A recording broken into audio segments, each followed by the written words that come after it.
On va maintenant venir donner de la texture à ces flammes, puisque là, elles sont très opaques, très blanches. Et on va se servir encore une fois du bruit fractal. Je vais aller chercher encore une fois mon fractal. Bruit fractal. Qu'on va mettre sur notre forme de base.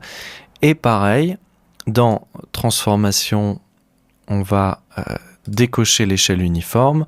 On va allonger ce bruit. Augmenter un petit peu sa largeur.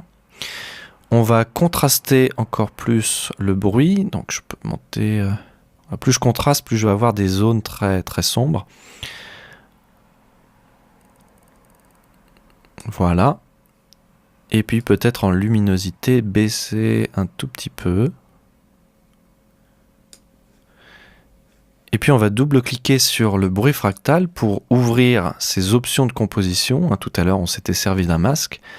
Mais quand on ouvre ici le petit onglet options de composition, on a l'opacité de l'effet. Et ça, c'est très intéressant. Si vous voulez gérer l'opacité d'un effet, eh bien c'est ici que ça se passe.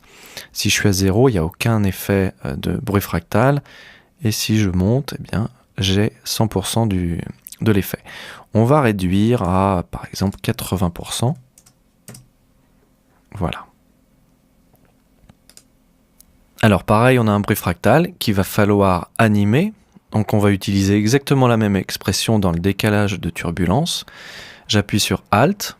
Et puis, maintenant vous connaissez l'expression.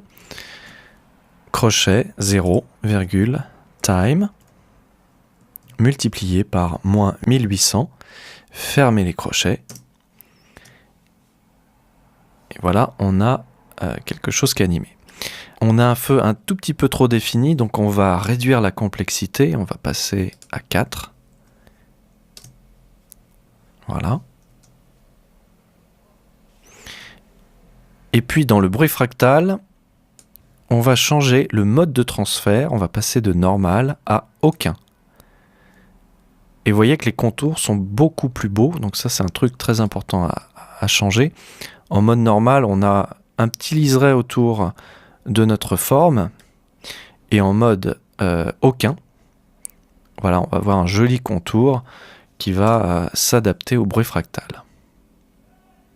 Donc ça, c'est une chose très importante à modifier.